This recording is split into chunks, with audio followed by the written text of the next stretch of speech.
turning experiences into art. And see what we do here? We help each other find our own healing.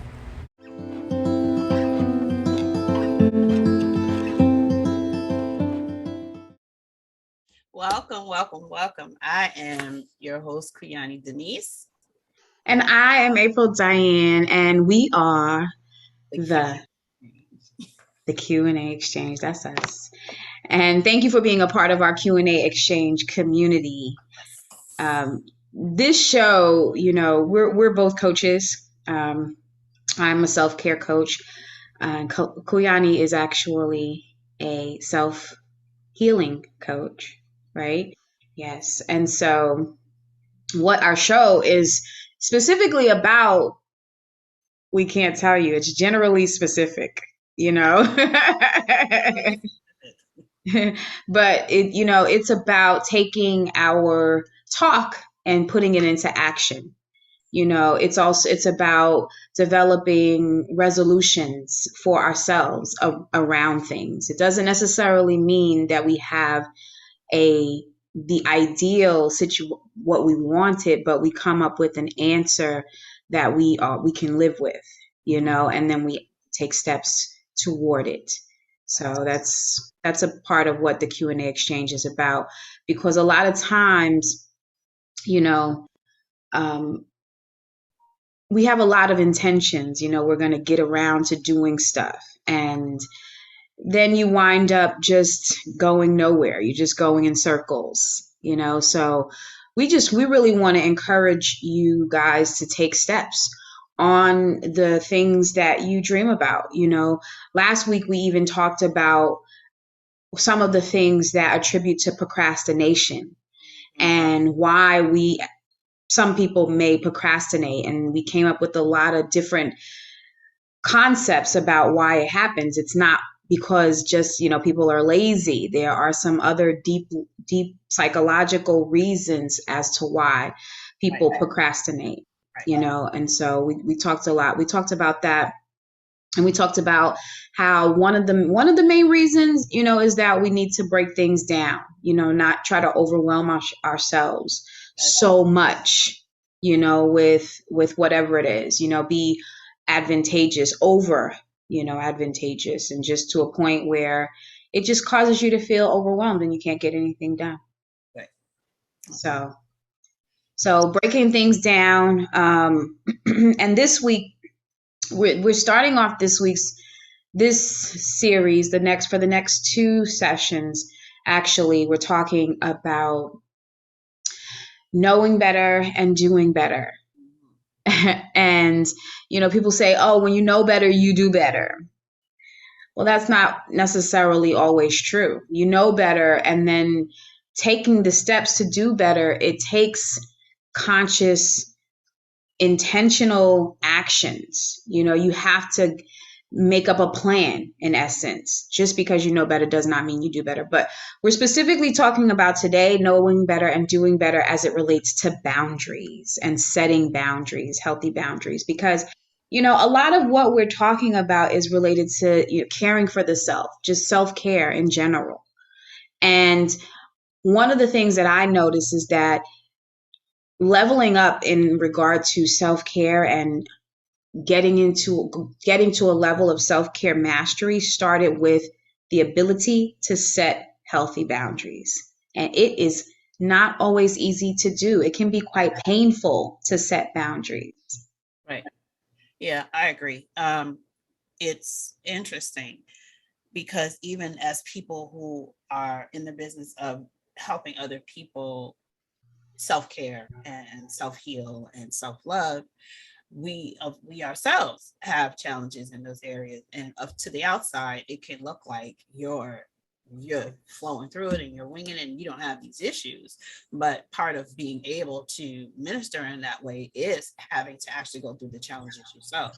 So I know all too well, things that don't even sound like a boundary might be, our boundaries. I think one thing I made a post today about my name, about people who know me for 15 years prior to when I moved down here calling me Yanni. and I don't like it, and I never did, but I never said anything because I just let people decide what they were going to do for me. And today I was like, no, we're not doing this no more. And I wrestled with it because it was like, well, the people that know me all this time that don't mean me any harm, are they going to feel some type of way? Are they going to feel like I'm talking down to them or something like that? And it's like, no, there's too many of them for me to be calling or texting and saying, stop calling me Yanni. So PSA, don't call me Yanni. I wrestled with the whole, how they going to feel? And then I was like, I don't care, because I don't like it. It's making me uncomfortable. So if they're uncomfortable for a moment, Right. correcting them, and it's not because I'm calling them names or I think they were treating me bad. They didn't know. So now I'm telling you, now know better. Do better. Okay. And for me, the doing better is calling me by my whole name. And so that was a boundary. That was a boundary that says you're not allowed to say this to me. I don't like it. I don't want it. And I have a right to not want it. So don't call me that. If you call me that, you're not going to get an audience with me. And I didn't put all of that in there because it wasn't necessary. But if I set a boundary and you violate it, and you intentionally violate it, you're not even trying. Like with me and my daughter, excuse me, I don't even know me and my youngest child, who identifies as non-binary, if I'm calling them she and her and they're not correcting me, then I am, even if I'm not doing it on purpose, I am overstepping a boundary, and I need to be checked, however that looks. And I've told my children, if I do it wrong and I don't honor you, you don't have to be around me. I don't care who it is. If you set a boundary and someone is violating it because it makes them comfortable, then you have a right to decide whether or not they get an audience with you. So it is a struggle to tell people no. But it's necessary for you and them. So I'm here for it. Absolutely. You have a responsibility also to tell them about the boundary. That's so you have to set it, and you have to set it. You cannot just expect it without making it clear to someone what the boundary is. And I think that is a big part of the step of setting boundaries. That's the start that stops us, as Michael Jordan says. Yeah, it's like, I want to set this boundary, but I'm afraid of, because what sometimes boundaries do is they have a risk of, in our minds, of us losing something. Yes. Oh. And so that causes us to say, is it really worth setting the boundary? So instead of setting the boundary, we'll just be mad, or upset about it and holding it in. Yeah. And not addressing it. And then holding a person accountable for something that you never even brought to their attention. So it's not their fault because you didn't set the boundary, and you have to set the boundary, and it takes courage to do. And you can find creative ways to set boundaries. You can, if you feel eventually you want to get to a point where you can just say it and have it be respected. But until you feel more comfortable, you can, mask it in a joke, but then find a way to let them know, but yeah, I mean it though, Yeah. I had the privilege of speaking to someone today who I've known since, I think I told you about him, that I've known him since I was in junior high school. And he knew me when I was Denise. But when he found out that I was Yanni, he respected that and he changed it. So he was calling me Yanni, and he sent me a text message and was like, "Hi, Yanni." And I was like, "I can't do this no more." I was like, "You got 5 minutes?" And he was like, "Yes." And so I called him and I was like, "Please don't call me that anymore." And I broke it down to him and I told him why. He was like, "Okay, that's fine." I was like, "I know you didn't know that it wasn't okay, but now I'm telling you it's not okay. My whole name is Kuyani." And, respond accordingly. So he, fine, 5-minute conversation. It was over just like that. So I don't expect to see that come across my text messages anymore. So it's if you don't say anything, no one knows. Right. Because I think I even sent you a text and I put Yanni in the text. Mm-hmm. I don't think you ever did that. I think one time I did. And when I did it, it was because the spell check had did something crazy when I typed it in and it put it out, and I saw it myself and I was like, oh, it was weird to me. Ah, But we hadn't talked. We hadn't had. I didn't know anything because I always call you Kuyani. So we hadn't had, that conversation. But I also think that it's also important our delivery about how we set a boundary. Because people will receive it a certain. It can and also come off as you attacking someone. yes. It's like if I didn't know and you're telling me for the first time, I'm going to give me an opportunity, to honor your request. Don't come already pissed off and mad. and, and I had someone do that to me.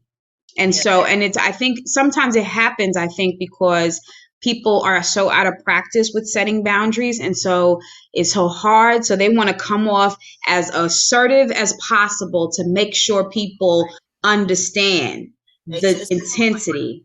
almost like the bullying that got them in the place where they needed the boundaries in the first place. They're trying to use that to make sure that people don't bully them out of setting the boundary. It's like we use the very thing that worked against us to try to get people to respond to us in the way that we want them to. And I can understand that. And probably if it was happening to me, I would understand it because that's who we are. We get it. We don't do Yeah. things personally. I would probably be like, okay, I feel you. But if I can offer some advice, the next person that you tell this to, maybe you want to address them in a different way because it looks like you're trying to fight. Right. Fight me, but I understand why you're like, I don't want to do this anymore. Stop, because that's Yeah. if you keep it in. And someone does or says someone like when I got that text this morning, hi Yanni, I was like, oh, I can't take it anymore. But I knew I wasn't gonna yell at him. I was just like, Right. can I talk to you for a minute? And I'm like, I know you don't know this, but please don't call me that. And I told him, someone gave me that name without my permission and then decided to tell the world that it was okay for them to call me that. And I'm like, I don't want it anymore. And so, it's very much, it can be difficult to say to someone if you're out of practice, if someone told you, if you were in a space where your boundaries were not respected, right? And then that's a big reason as to why sometimes people can come off aggressive when trying to set a boundaries because they're expecting someone to challenge them and their right to set the boundary, Yeah. you know. It's making me think about a video I saw earlier this week that was constantly being reshared, and it was being reshared by like famous people like Snoop Dogg and 50 Cent and someone else. And what it was a girl was in the club dancing with her friend, and this dude who had no shirt on came in. He was heavy set and had a lot of belly going on. I only mentioned that because of what a lot of the brunt of the jokes people were making in the chat were. And I didn't stay in the chat long enough to see if someone said anything different. But he came up behind her and was trying to freak on her butt. And she turned around and she gave him this look, and he turned around like he wasn't doing it. So she went back to dancing with her friend, and he turned back around and did it again. Everybody's joking, ha ha ha. If at first you don't succeed, try again. They're making all these jokes about, dude just knew he was gonna get someone with that fat belly, whatever. But I didn't see any of that. I told you no. I didn't use my words, but I didn't want you to do what you were doing. And when I turned my back, you did it again. I gave you a boundary. It was an unspoken boundary, but you knew absolutely 100% that I did not want you to do this, but you did it anyway. It speaks to the no boundaries rule that a lot of young men are taught very early by the things that they see, by no one telling them how they should engage women at any age. They're just taking their cues from all the messages that are out in the world, that your body is not yours. And I want to you, no matter what you say. So if I turn around, I should be able to turn my back and not have you up on me if that's not what I want. But you proceed to do it again anyway. And she turned around again, but then that's where they cut the video off. So you don't know what happened after that. But the way she looked, was like she could straight handle this dude. Like she would knock him. She looked the first time. Like if you don't get up, because she probably grew up around stuff that made it such that she had to fight. So her setting her boundary and her enforcing her boundary, I should say, was probably going to be with them hands, because Right. he was like, I don't care. And so I feel like a lot of people who have had those types of things, like you said, I feel like it does stem from people constantly pushing their agenda onto others and them not having a voice. And then when they finally get a voice, it's they're roaring versus, just listen. They're like, get away from me. Yeah. Don't do that. And it's happening to people who don't know. Right. Because the person in their eyes, they see the people who did wrong them. Right. Got them to the place where they felt like they couldn't talk or set a boundary in the first place. It's a very deep and it is very deep issue. You know what I mean? And for me, like what that video also did for me is let me know how I evolved as a person who used to be a victim. Because I thought certain things. I would have laughed at that video before too. I'd be like, oh, homie tried it. She gonna punch him in his face. I would not have felt you're touching my body with your body without my permission. That's not okay. So for me, I was like, there was a release. You move, you're growing. You've definitely gotten past that. I'm a victim to, I'm empowered and you don't have a right to. So someone came up on me and touched me, and I already know that because I exhibited that in on the trains in New York before I moved up here. When somebody touched me on the train, I went in. It was like, we gonna fight. Before that though, I let those things happen because I was afraid. But by then it was like, nah, man, this is my this is my space, and I have a right to say no, and you have absolutely no right to touch me. So it's very it's everywhere.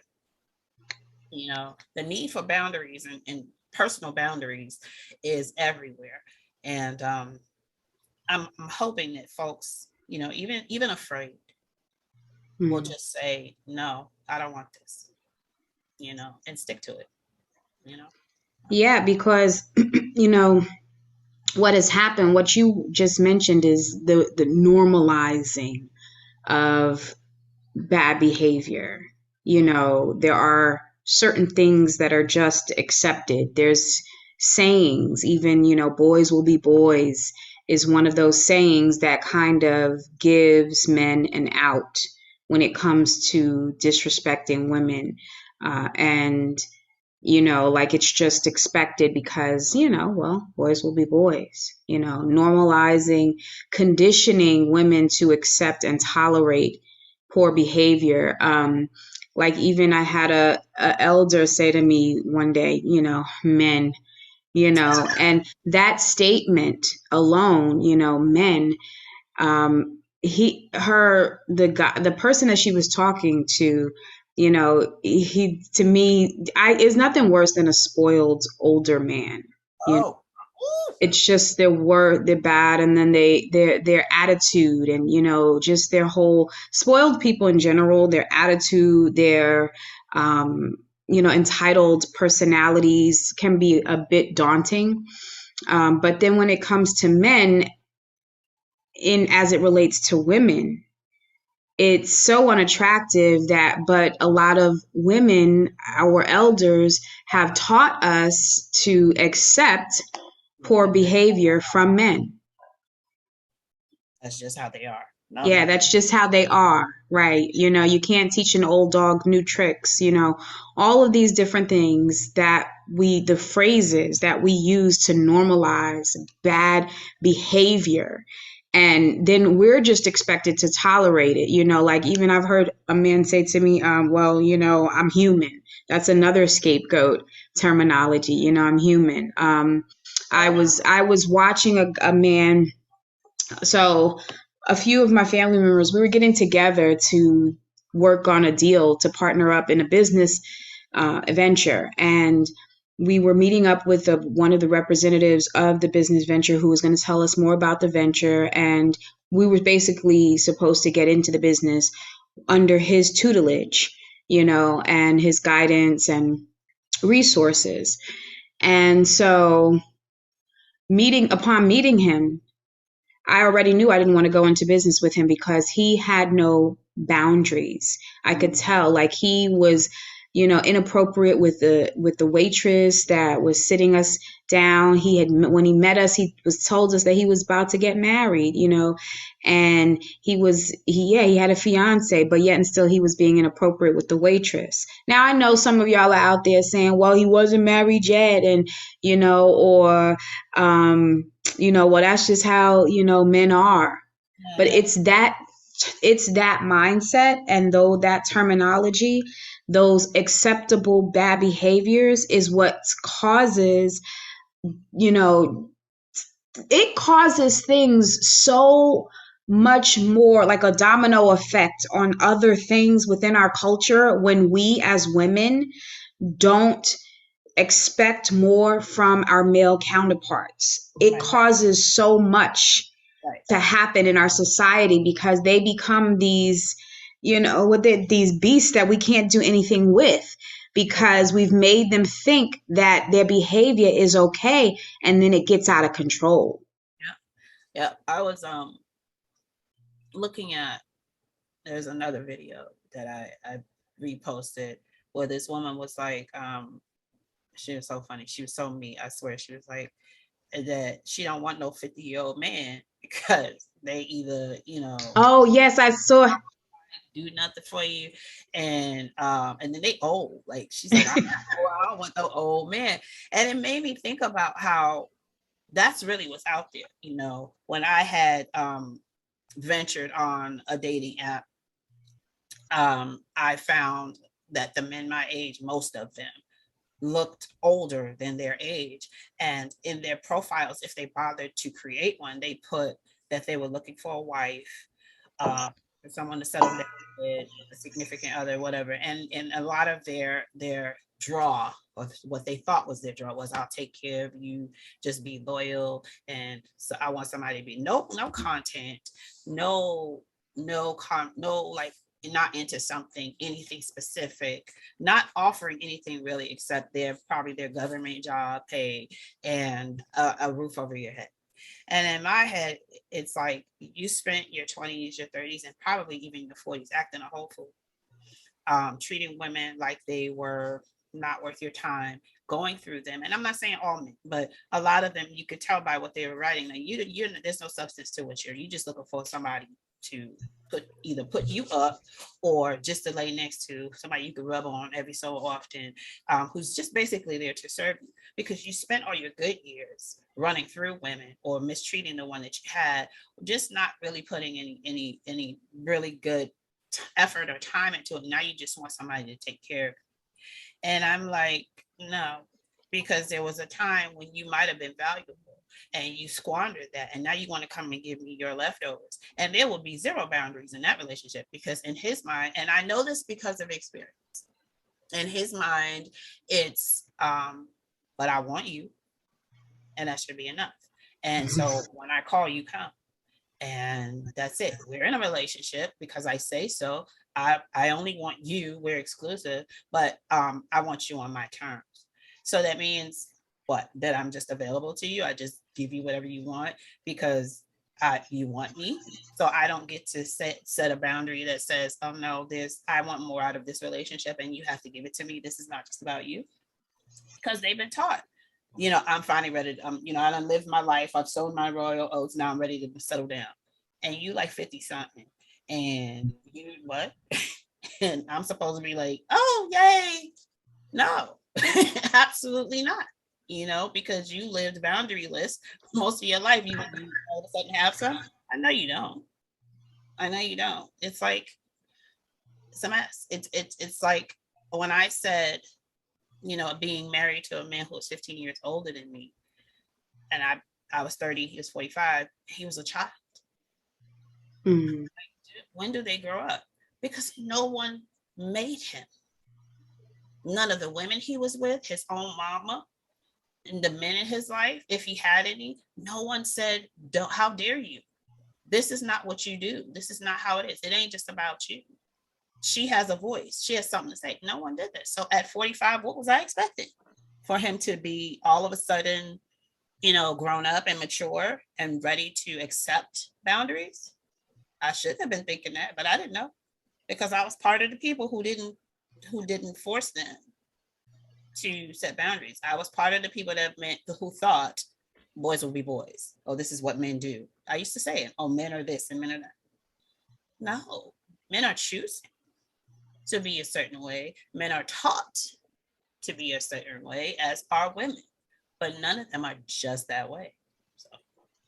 We definitely do have to. This is the time where expecting more is good. Like just expecting more from how people show up in your life, whether it's men or women, because women, there are women who take advantage as well. So just in general, when you're setting your boundaries, just knowing that there are some people who some people will help build you up, and some people will see where you are and just treat you according to what you believe you deserve. And some people will treat you according to what they know that you're worth, treat you better. So you have to be mindful of those people who will treat you how you feel about yourself. Usually they're called opportunists. Yes. So they seek out specific people, a specific type, and then they play on them. So it's daunting. It's a lot of work. The whole idea of self-care and doing your self-healing, it can feel like work a lot of times, because you kind of have to be vetting. And I think Joy was we were talking about that. I was talking about this with Joy last night on her podcast, which you have to check out, Ignoramus, and Real Raw, heartfelt podcast. I love the vibe. And we're talking about, vetting. You have to vet people. We have to take responsibility. That's the bottom line. When you are on your self-care journey, you go from victimhood to taking responsibility to where your life is. Because some sucky things happen to everyone in life, right? And we have to navigate it and rise to the occasion of every challenge that we're faced with. And sometimes it can be daunting, which is fine. We can take breaks. But we still have to do the steps, right? We still have to set the boundaries. We still have to pay attention to how people are currently showing up in their life. Like we can't, there's no longer, it's 2022, baby. We can't be talking about people's potential, okay? Because everybody got potential. I don't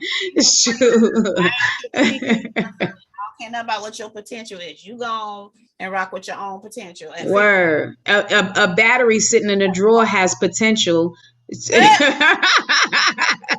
but it got to be put into something, so you got to make sure people come into we're responsible for making sure the people that come into our lives come correct. And I just recently, like within the last 6 months, I lost 2 connections, and it bothers me sometimes, but I also know that it's protection, and that you just have to get to a point where you're just accepting that people get the opportunity to choose, and we have to choose to set certain standards for people in our lives. And we can't we can't know, right? Because G.I. Joe said it, and I keep saying that, but knowing is only half the battle. We have to, that's where the courage part comes in, taking the steps toward the things that we know and we become aware of. That can be like the most challenging. After the start stops us, but then taking action on what we know to do is definitely not always easy to do. So that's why we break it down, and that's why we go to therapy. We stay on that thing until we do what we know we need to do. Right.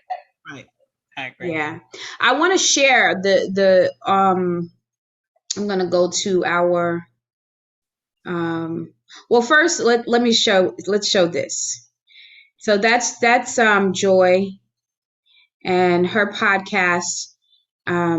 Well, it's so authentic. It may be Sunday, Monday, she said, so in terms of when she goes on, you know, so you just have to follow her and find out when she'll be on again. It was I really enjoyed it. She shared with us some song. I had never even heard that song. And we broke down the song and went through the lyrics and stuff. Oh, I don't even know because I didn't make it that far. Yeah, that was towards the end. So ignoramus, but she did say that you were on with Go Joy. This is Kuyani's daughter, and so she has a podcast on Spotify and what is that, Green Room via Spotify. Yeah, so I loved Green Room. I never heard about Green Room. So shout out to Green Room, Spotify, and this, because it's live. These podcasts are live, and you can talk. I was talking to Joy throughout the podcast, and so that was nice too, to have the conversation. I really loved that, to be able to talk with the host during the conversation and engage in the discussion. It was very, very, very nice.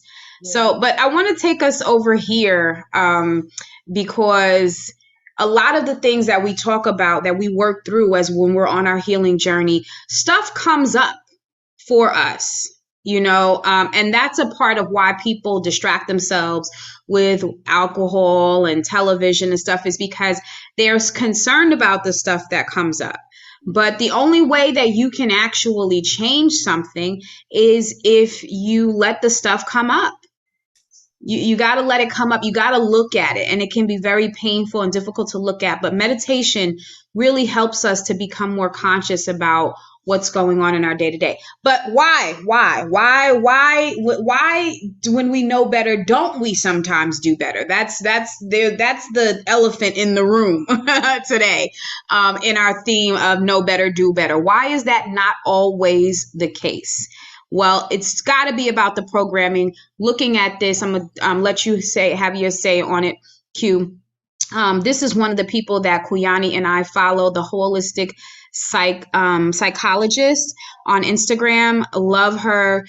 She has a book out too, The Holistic Psychologist. So she says here, and this post, it goes, and she always breaks down different terms and different psychological states, right? She breaks down behavior patterns and stuff. And I love that so much, because understanding why you do a thing is like a big part of helping you to stop doing a thing, and changing that behavior.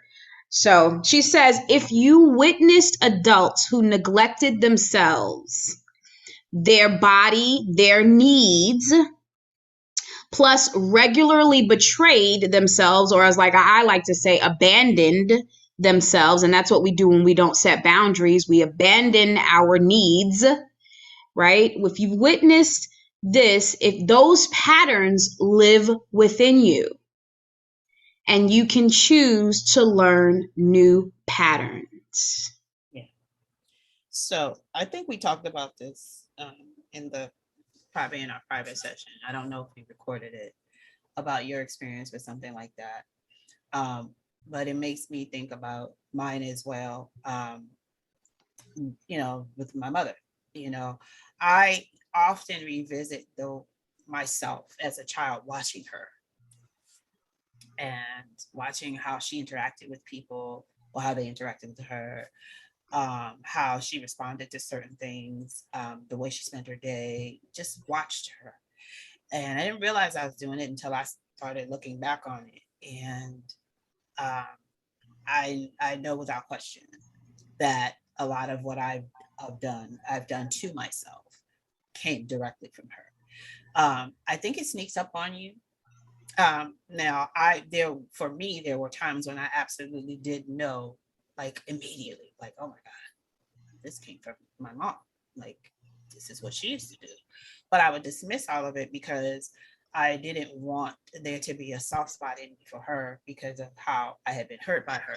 So I would not only dismiss the correlation, but sort of attach anger to it so that I could kind of fix my mind on how I'm going to be better or be a better mother or be a better person than she was. So I feel like one, it sneaks up on you, and two, it's very easy to be distracted by something else when you don't want to deal with it because you don't know. You don't always know. So my goal in life was to be a better mother than my mother was. Not necessarily so I could be like, yeah, I'm better than you, so that my kids didn't have to feel the pain that I felt. But in doing so, I ended up having a lot of her habits, and some of which I gave to my children. So if you're not paying attention, or your focus is on just one thing and not on the, I want to be better, I know better, I want to be better. And then it also goes back to something that I think we talked about in one of the last recordings, I think with the guest that we had then, where knowing, knowing has several meanings, but the knowing that I speak about, that I spoke about in the Bible, Adam knew Eve because he physically intercourse with her. He had intercourse with her. For me, knowing that I should probably not eat that much sugar is not the same as experiencing why. So the experiencing of the why gave me the incentive to actually start to do something about it. Now, knowing better and doing better didn't happen overnight, obviously, because it is still something that I am working through now. But it wasn't until my body started responding to the abuse that I was inflicting upon it that I said, okay, I'm going to do better because I don't want to hurt myself anymore. So knowing, as you mentioned, is half the battle, but I feel like those gifts that we get generationally a lot of times sneak up on us. People become alcoholics because their fathers were alcoholics, and they don't know that that's why they became that, even though they watched it go on. Women or men allow abusive relationships because of the abuse they witnessed. Other people in their lives go through so many different things, that we don't necessarily know that we're doing.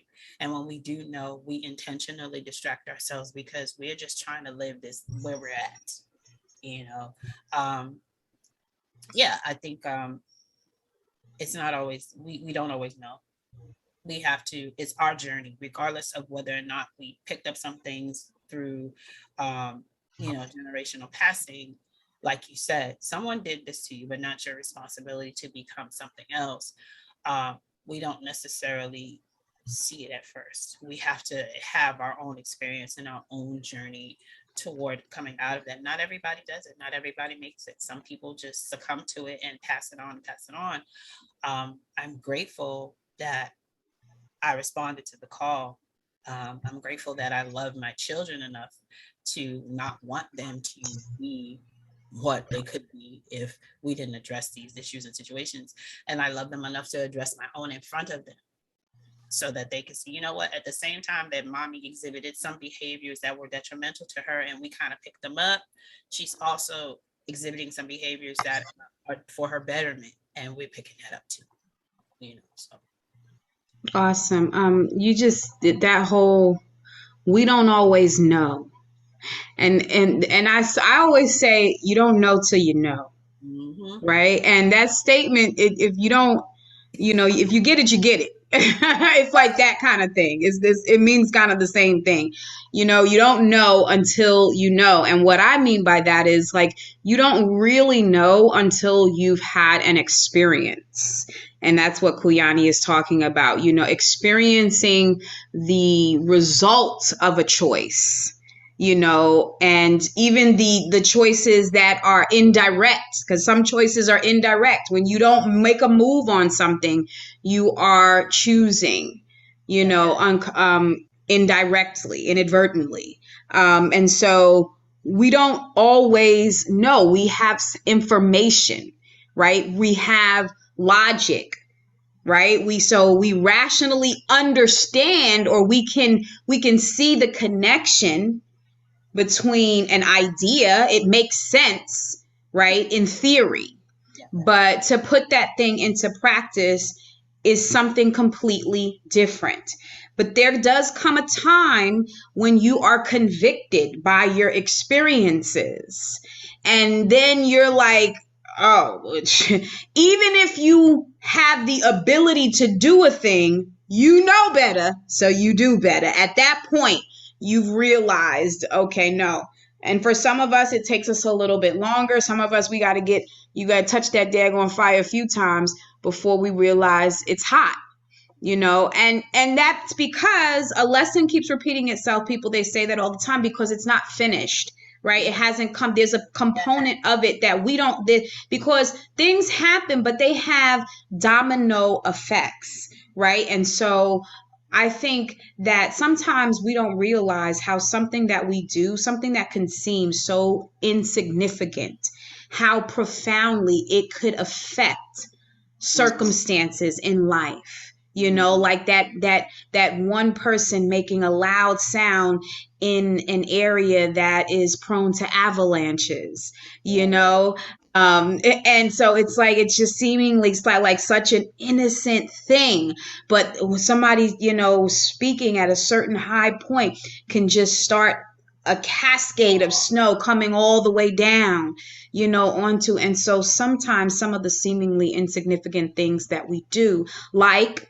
not respecting someone's boundary, sometimes that can bring upon us a whole lesson of why we need to respect someone's boundary. Someone could be giving us a hard time, with a boundary that we're trying to set.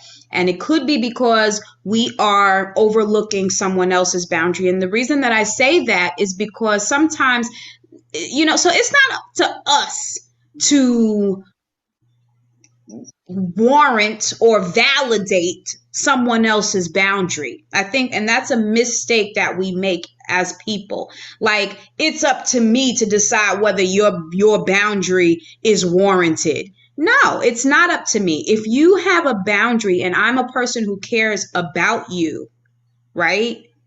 And you have a boundary, even though the boundary to me could be silly. It could be like that. I wouldn't set a boundary like that, right? Let's say that, right? It wouldn't be that serious for me. It is not my right it is disrespectful for me to just overlook your boundary because that's not a boundary that I would set. That's disrespectful. As a friend, we say, okay, well, that's not necessarily something I would take so seriously, but I respect that it's important to you. And I've learned to stop saying that. Stop saying things like, I would do this, or I would do that, or so. Right. Like, so does that make you better? Right. I heard myself saying it. I was like, so what, honey? So what? It's not that big a deal to you. It is to that person. And it's not right for you to invalidate their feelings. Yeah. Yeah. And a lot of this, like as kids, like we are programmed to accept the neglect or the disregard from adults. All children, are disregarded in some way, in some form, not necessarily on purpose.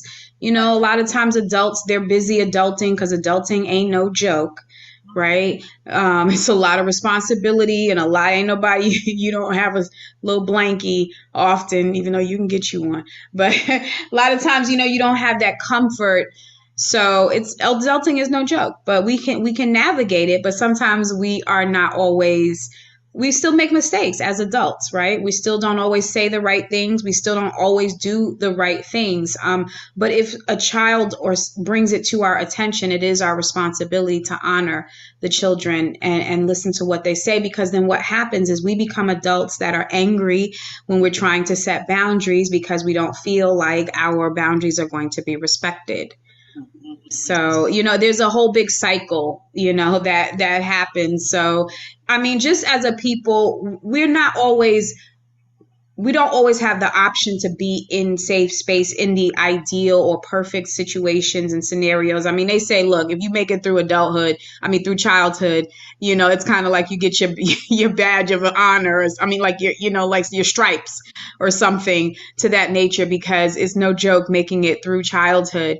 But the great thing about it is what we're supposed to do, and what we are getting to the level of and have gotten to the level of is using the experiences that we have to therefore be the alchemist, right? And to transform scenarios and to do better because we now know better, right? We're held accountable to that which we know.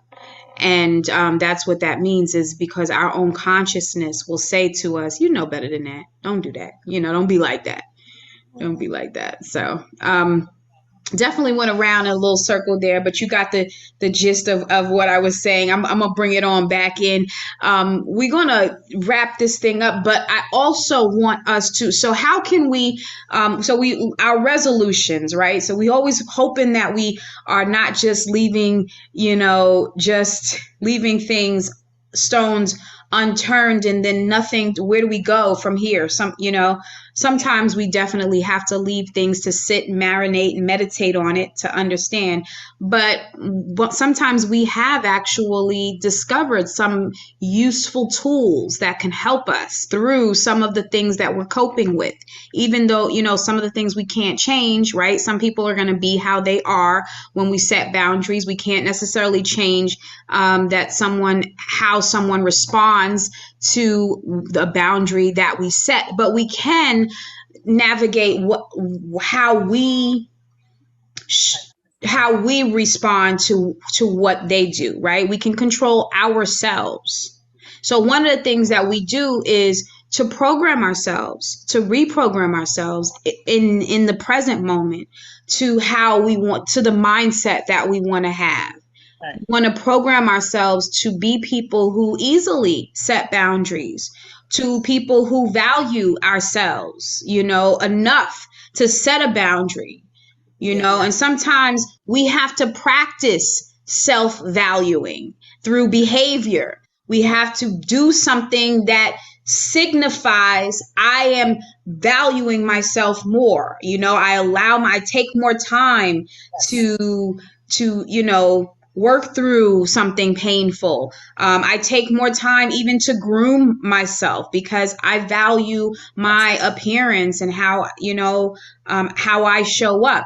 These are different ways that we can put into action to reprogram the idea of valuing yourself enough to set boundaries. Sometimes, I always say, people say fake it till you make it, but I say practice until you become. Okay, practice until you become, until you embody the idea of what it means to value yourself. Okay, and so one of those things is definitely, having the courage to set a boundary. Another tool that we can use is one that Kuyani shared with me, and we both shared it on our Instagram as well. It is an affirmation that are done by Shaman Doric. And so we're going to do that right now together. It was so good. And so here's the thing, is that we talked about patterns, right? When we looked at that from the holistic psychologist on Instagram, she was talking about how some of the things that we do, it's because of patterns, that we were shown and that are embedded. And so we have to release ourselves from those patterns. Affirmations are meant to help us to release ourselves from those patterns. And they can, if we are consistent in doing it. So this is Shaman Doric. And you can find Shaman Doric on Instagram. But here's his message. All right, let's see if we can we get some sounds? Okay, hold on. We're going to say yes to everything. How do we wait, Shaman? Go back and volume. Say yes. Yes. Can't hear it. Yes. Oh, you can't hear it? All right, so we got to stop this. Hold on. Y'all not hearing nothing? Why y'all ain't say nothing? I just said something. Y'all over here. Come on now. Don't do that. Don't be like that. Okay, here we go. You are at the right place at the right time, aren't you? Yes. You still People are can't saying hear beautiful it? things about you right now, aren't they? Powerful Yes. surges of energy and magnetic energies entering your body right now, isn't it? Yes. You and money have an amazing relationship. Yes. You are always attracting conscious, heartfelt people in your life. Yes. You are so energetically fulfilled, and more energy is constantly coming into your body right now. Yes. Amazing energy is surrounding you, and you feel light in your body and powerful. Yes. You are a walking magnet, and all the good that life has to offer comes your way. Yes. You are so beautiful, aren't you? Yes. You are a gift. Yes. I love But that. See? listen, again. Okay. You are at Shaman Durek. Yes. Let's see. And you can see that's his Instagram right there. Shaman Durek, Durek. He's such a gift. And Kuyani shared him with me a couple months back. Yeah. I love his messages. So pure. When I got that same feeling I got earlier when I did it. It was like, oh, wait, and you know what? I meant it.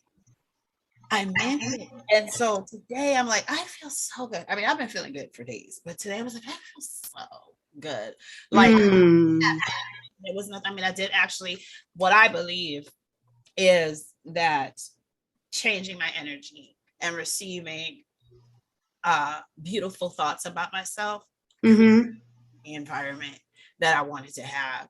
And I didn't get a chance to share this with you. We could probably share it offline about something that happened for me yesterday that I wasn't expecting. I wasn't pessimistic. I was just like, you know what? It's okay. However it goes, it goes. I'm just going to show up and I'm going to take what I get and do whatever I need to do with it. I'm not going to stress about it. I'm not going to worry about it. And then it turned out far more than I expected, but we'll share that offline. But I was already feeling great. Before any of that went down, I was already like, you know what? I'm showing up to this life consciously. I'm choosing. And I don't get everything right all the time, but I'm living in the moment that I'm in. I'm staying present. And there's such a weight that's gone off of me as a result of not worrying about tomorrow, not thinking about what could happen, what might happen. I'm just here. And being here is amazing. Like, I ain't even know. Like, I could be just present in the moment that I'm in and feel safe and feel at peace. And that's what's been happening. So each day it just gets better. And then after doing that, mantra with him, all I was doing was saying yes. And that's what's happening. Every day I'm getting up, and every moment I'm saying yes to whatever moment I'm in. And stuff is just falling off of me, and it's just amazing. And that's it. I love that so much. And it brings us to our next podcast on the 22nd of January. We're going to be connecting with Bulani Lay, and she did the same thing regarding, people used to call her Bulani, and one day she just was like, my name is Bulani Lay, and so so call me by my full name. That's my name. And so that show, we're talking about knowing better and doing better as it relates to saying yes to yourself. Right. And that's definitely, just building off of what you were just talking about, Kuyani, just showing up for yourself, and just being and that comes from, when we think about what the holistic psychologist was saying, that self neglect, that's, abandoning yourself by not giving yourself what you need, is a practice that we have to come out of, so yeah, so, we're going to continue the conversation. Definitely connect with the people that we shared today, the holistic psychologist. If you're looking for some inspiration or some motivation or some work through some stuff and break things down, you want to check her out for sure. Definitely Shaman Durek. You want to definitely check him out on Instagram. And Joy Iman, you want to check her out also on the Green Room at Spotify. So these are just some of the tools that we have found helpful in our Q&A exchange, in our quest to take our journey to as we do our work, as we take action on the things that we talk about. So yeah, Q, you want to say anything before we go? One last thing. We show up every week. This is new, so we're feeling through it and we're getting a handle on exactly how it's supposed to go. And so far, I think it's tremendous, with the flaws and what would be outtakes or whatever. But what it does, I'm hoping it does for you, what it does for us. And one of the things that I know it does for me is that I walk away from here wanting to transform. I walk away with information that makes me want to do something different, and I do it. And again, it's in the moment. It's not big giant steps. It's what little piece I can grab a hold of at that time, and I can feel a difference within myself.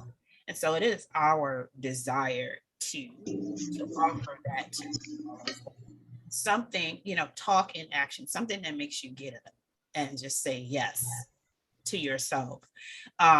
And again, it could be the tiniest thing. It could be something that takes you a moment to do, whereas you've been procrastinating on it for months, years, however long.